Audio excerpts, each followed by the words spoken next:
Good evening, ladies and gentlemen. Welcome back to Rainbow Investing, where we examine a spectrum of ideas to increase your long-term wealth. Now, today I want to talk about renting a house as opposed to owning your own home.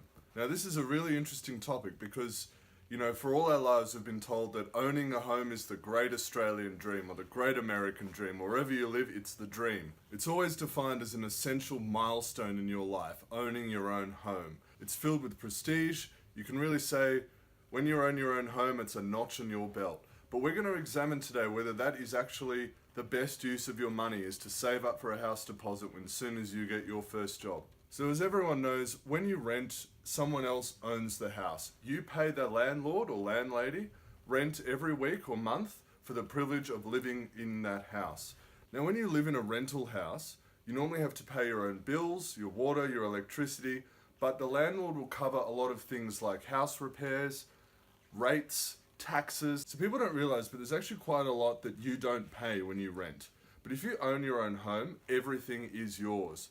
The repairs, every bill, they're all expenses that you have to pay as the owner of the house, not to mention the mortgage. So what I want to talk about today to start off with is whether your own house is actually an asset.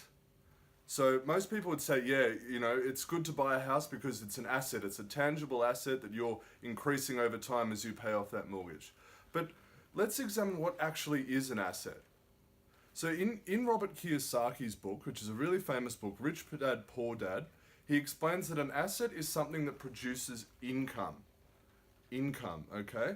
So your own house, your own home, is not actually an asset by that definition, because even though you live there, it's not producing you a cash flow or any kind of financial benefit unless you manage to sell it in the future for a profit.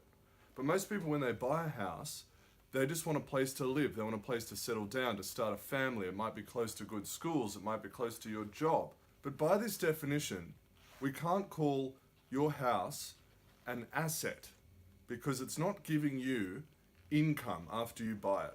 So I like to look at a house as more of equity. It is something that's worth value, and that value will probably increase over time, but there is no income that is generated by that asset. So if you buy a rental property or shares, they produce you income as time goes on. Every month, every quarter, every year, you're gaining income from that asset. But a house doesn't work like that. You're not getting any income from it. It's actually usually a liability until you pay off the mortgage. So I like to think of a house as more of a commodity. It's something that you buy, and if you want to sell it in the future, you hope it goes up in price. Same with a lump of gold. That's why people invest in gold. It doesn't actually produce any income, but people hope that it will hold its value and maybe increase over time. That's a commodity. It's not an asset. It doesn't produce income. So that's something you should really keep in mind when thinking about buying your own home. Is it really the best use of my funds at this time? Now, the second thing I want to talk about is what is actually cheaper.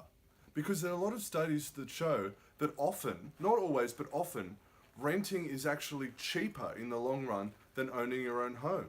If you actually look at the cost of owning your own home over a year, factor in bills, repairs, mortgage payments, it actually could be cheaper to rent. Because you don't have to pay the mortgage. You have to pay rent, but that's often cheaper. You don't have to pay for big repairs like fixing the bathroom or fixing the oven when it breaks, because the landlord will cover that. You don't have to worry about paying land tax because that's the landlord's problem. You don't have to worry about paying council rates because that's the landlord's problem. You're just the tenant. Now, a lot of people call rent money dead money because it's servicing someone else, okay? It's going to the landlord's pocket. It's not going to your pocket. It's not increasing your long-term wealth. But when you look at a mortgage, most of your repayments are actually interest payments. And that money is going straight to the pocket of the bank that gave you the mortgage. Now, if you're going to call anything dead money, I think it's paying one of the banks money that you don't have to. So that's the second thing I want to emphasize, that renting is often cheaper than having your own home if you look at it over a long period of time. Now, people don't realize this, but that is often true. Not always, but often true. Now, let's say if you're renting opposed to buying, and you save maybe over the course of a year, it's worth $50 a week cheaper. Now, that money might be better off going somewhere else rather than your own home. It might be better off saving that $50 a week and investing it. investing it in the share market, saving up for an investment property where other people rent it from you. Now that is actually an asset because you're receiving income from that property. But the key point with that is that you have to save the extra money. You have to save the extra money.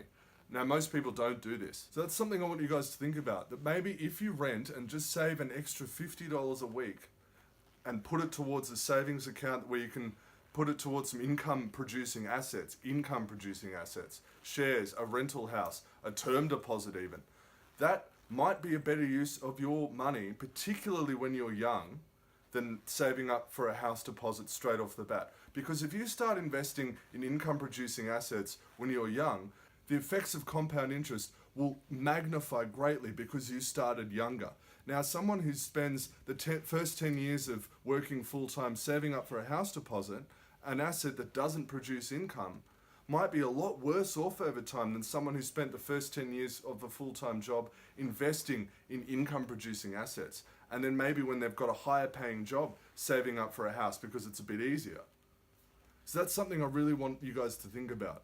It might be a better alternative. Now, I know there's a stigma around that. I know that it's the great Australian dream to own your own house. Your parents will tell you as soon as you start working that maybe saving for a house is a great idea.